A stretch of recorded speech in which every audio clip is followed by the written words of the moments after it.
আজকে আপনাদের সম্মুখে হাজির হলাম সিলেটে একটি অত্যন্ত দুঃখজনক এবং ন্যাক্কারজনক ঘটনা ঘটেছে। জাতির পিতা বঙ্গবন্ধু শেখ মুজিবুর রহমানের যে ভাস্কর্যটি সিলেট জেলা প্রশাসকের কার্যালয়ের ভিতরে ছিল, এটাকে কে বা কারা বা একটি গোষ্ঠী, এবং আমি মনে করি এখানে প্রশাসন, জেলা প্রশাসকের যারা কর্মকর্তা তারাও জড়িত ছিলেন।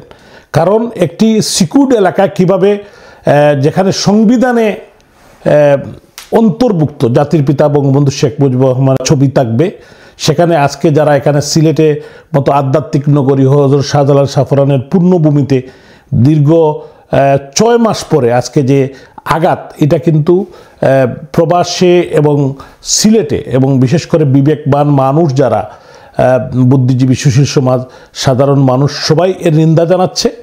এবং আমি মনে করি সিলেটের বর্তমান জেলা প্রশাসক মোহাম্মদ শের মাহবুব মুরাদ এবং সিলেটের বিভাগীয় কমিশনার মিস্টার নুরুন নবী সিলেটের police commissioner mister Rezaul Karim এবং ভারপ্রাপ্ত কর্মকর্তা কোতোয়ালি থানা জিয়াউল হক, আমি বলতে চাই যে ইতিহাস কিন্তু মুছে দেওয়া যায় না। ভবিষ্যতে এর দায়িত্ব সবাইকে নিতে হবে এবং মনে রাখতে হবে, এই দিন নয়, আরও দিন আছে, এই দিন নিয়ে যাবে সেই দিনের কাছে। আমাদের এই সব কিছুর জবাব একদিন সবাইকেই দিতে হবে এবং আর যারা জড়িত তাদেরও আইনের আওতায় নিয়ে আসতে হবে। কারণ হলো, এটা জাতির পিতা বঙ্গবন্ধু শেখ মুজিবুর রহমানের প্রতি যে অবমাননা তারা করেছেন, সিলেটের মানুষ হিসাবে আমি সিলেটের নির্বাচিত মেয়র ছিলাম এবং সিলেটের নির্বাচিত মেয়র হিসাবে আমি এর নিন্দা প্রতিবাদ জানাই এবং সমস্ত বিবেকবান মানুষকে, যারা সিলেটের আপামর জনতার সবাইকে আমি আহ্বান জানাবো। আজকে দেশের দ্রব্যমূল্য ঊর্ধ্বগতি থেকে শুরু করে বিশেষ করে সিলেটের মানুষ আজকে অসহায়।